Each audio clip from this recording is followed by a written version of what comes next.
Okay. So ito ngayon ang pauso ngayon. Actually ako, sinabi ko na po sa sarili ko na hindi na po ako magko-content ng kapwa ko vlogger. Lalong-lalo na nga po pagkaibigan ko.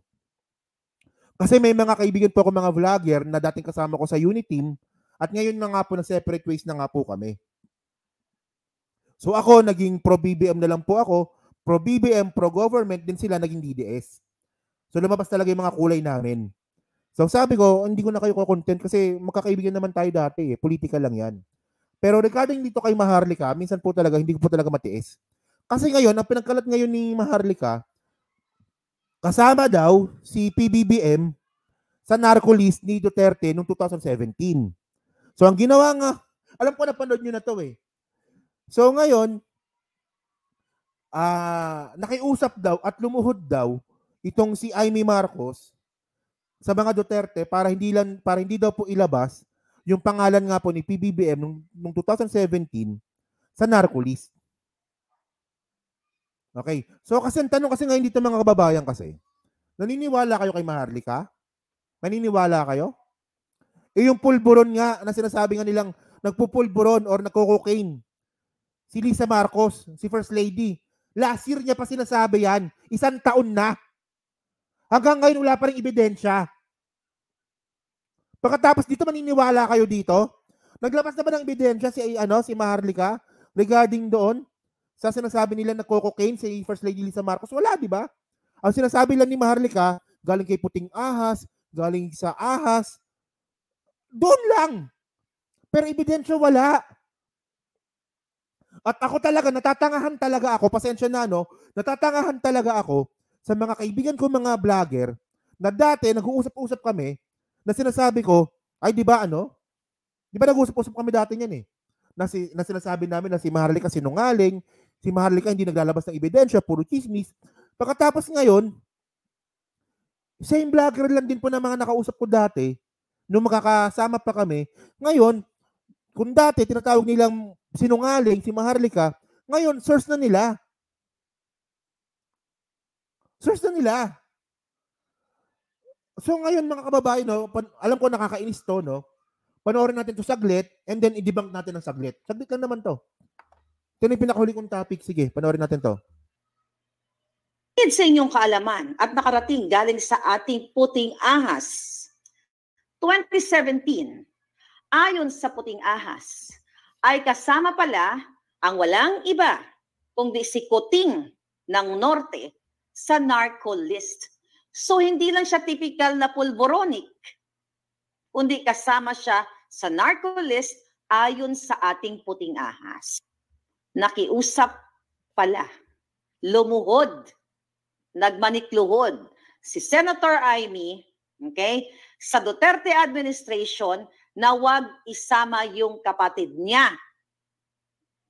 At ito ay, kakausapin niya, ayusin niya na umalis sa ganong bisyo, sa ganong klaseng kamunduhan, yung may kasabwat siya, may protector, you know what I mean? So yun pala ang chika boom boom dyan, mga kababayan. Kaya naman pala, for the first, second State of the Nation address niya, wala siyang binabanggit tungkol sa droga. Bakit mo nga naman kakalabanin ang sarili mo? Kung maliban sa user, ikaw ay protector pa. And I hope, Pangulong Duterte, lumabas mismo sa bibig ni Pangulong Duterte. There's even a presidential candidate na nag-cocaine. May kandidato tayo na anong nagawa yung tao niya? I'm just asking. What contribution has he made para sa Pilipinas? Wala namang kwenta yan. So mga kababayan kasi, ang sinasabi ko lang dito, paniwala kasi yung mga DDS dito mga kababayan. Ako talaga nagtataka na talaga kung nasa tamang katinuan pa talaga itong mga DDS eh. Kasi unang-una sa lahat, yung mga sinasabi naman talaga ni Maharlika, di ba, wala namang ebidensya. So ngayon, anong ebidensya ngayon ni Maharlika? Anong ebidensya ni Maharlika na kasama sa narco list si PBBM noong 2017? Wala. Ang ebidensya niya lang, sabi ng puting ahas. Tapos naniniwala naman ngayon yung mga DDS. So Hindi nga, di ba? Kasi mga kababayan kasi, madali lang po talaga gumawa ng storya. Madaling gumawa ng storya, pero mahirap magpatunay.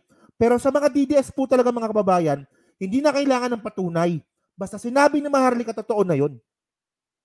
So tama nga sinabi ni ni Mami Bio, di mo ba napapansin, Takeru?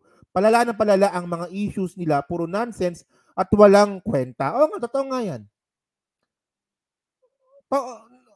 Nung una, medyo convincing pa eh. Yung una, medyo convincing pa, pero ngayon hindi na. So ngayon, paano natin ngayon masasabi ngayon na hindi pwede si PBBM na mapasama sa narco-list or maging addict? Tulad nga po na sinasabi nga po ni Digong. Kasi una sa lahat mga kababayan, hindi na po kasi pwedeng mag-addict. Hindi pwedeng mag-addict si PBBM kasi nga po, naka-healthy lifestyle na po si PBBM. Dahil nung 1983, nag-donate po si PBBM, si Bongbong Marcos siya nung panahon na yun, di ba? Noong 1983 po, nag-donate po si Bongbong Marcos ng kidney sa kanyang tatay. So ngayon po, si PBBM ngayon, iisa na lang po yung kidney niya. So sino ba naman tanga, naggago, na bobo, na isa na lang yung kidney mo, tapos mag-a-addict ka pa? Hindi nga, di ba? Bongbong donated kidney to his father. Ferdinand Bongbong Marcos, Ilocos Norte Governor, has admitted having donated one of his kidneys to his father for former dictator pa talaga nakalagay, no? Okay, kasi balita naman ito nung 2002 pa lang eh. Mag-a-addict pa ba si PBBM? Na isa na lang yung kidney? Engot, no? And then, nung lumabas nga po yung regarding nga po dyan sa droga-droga na yan, di ba naalala nyo, di ba? Di ko na isama, no? Di ba? Sa inyong kaalaman. Nagpa-drug test po kagad si PBBM nun. Di ba naalala nyo mga ka-streetwise, di ba? Nung lumabas nga po yung chismis ni Duterte na si PBBM nga daw po ay nagko-cocaine, kinabukasan, naglabas ka agad ng drug test si PBBM. Kasi mga kababayan, kung kayo po ay positive sa cocaine, kailangan nyo ng at least 2 weeks ata, no? At least 2 weeks or 1 month para maklear kayo sa cocaine. Pero si PBBM po, kinabukasan, nagpa-drug test ka agad. So, paano nyo masasabi na addict si PBBM or kasama sa narco list kung kinabukasan, nagpa-drug test ka agad siya? So, clean talaga si PBBM. Clean siya. Kasi kung talagang addict yan, hindi yan magpapadrug test kinabukasan. Maghihintay pa yan ng mga ilang araw, ilang linggo, or ilang buwan para maklear siya sa cocaine at saka siya magpapadrug test at ipapublic niya. Pero ang ginawa nga po ni PBBM, kinabukasan, doon po siya nagpa-drug test at nakapublic po yun. So, palpak na naman. At mga kababayan, kung meron mang hindi na nagpapadrug test dito, si Duterte yun.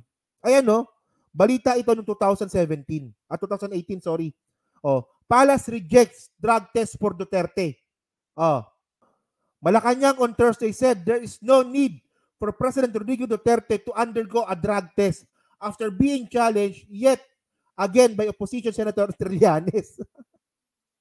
Hindi kailangan, hindi talaga namang look at this person.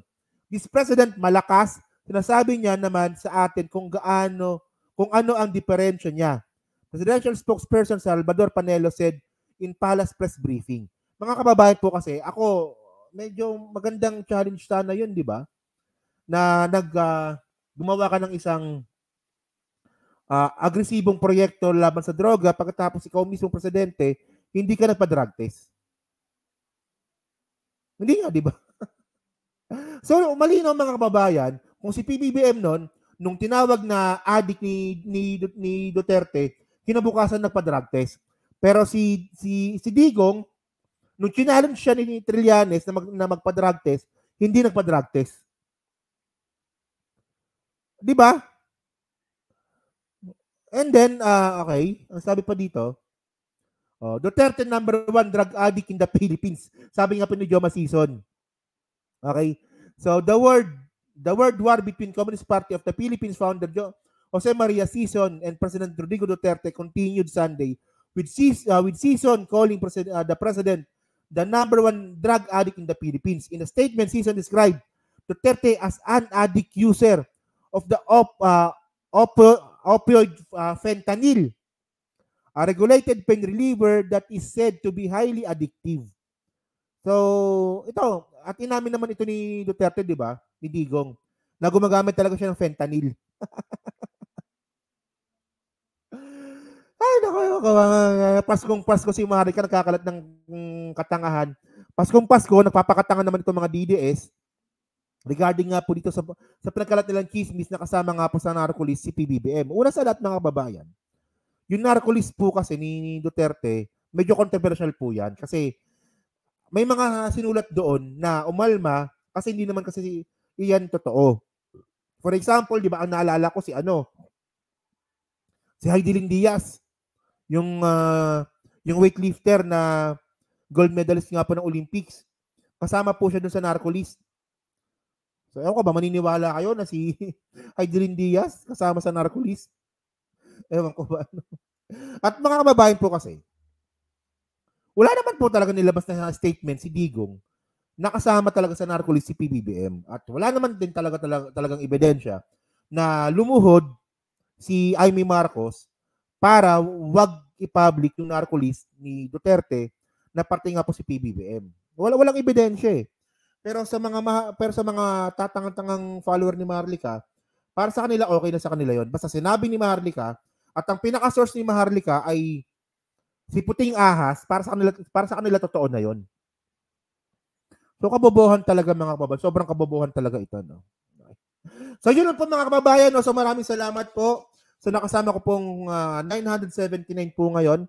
So bago po tayo magtapos, pahingin na lang po ako ng like at Merry Christmas po. Pasensya na nga po no, kung medyo nagrant ako ng konti kasi hindi ko po talaga matiis eh. Kasi sabi ko hindi muna ako magrant ngayon kasi nga Pasko. Pero kapag nakikita ko po kasi yung mga issues po na to, minsan hindi ko po talaga mapigilan yung sarili ko na hindi po magsalita ng hindi maganda. So, I tried, pero I failed. Merry Christmas po sa inyong lahat. Maraming salamat po. At syempre po, Happy New Year. Pasensya na nga po kung medyo hindi ako nakapag-content nito lately because, alam niyo naman, di ba? Twice a year lang talaga ako bumibisita dito sa pamilya ko dito sa lugar namin. At bukas na sa Muntinlupa ako, Message niyo ako kung gusto niyo makipag-meet.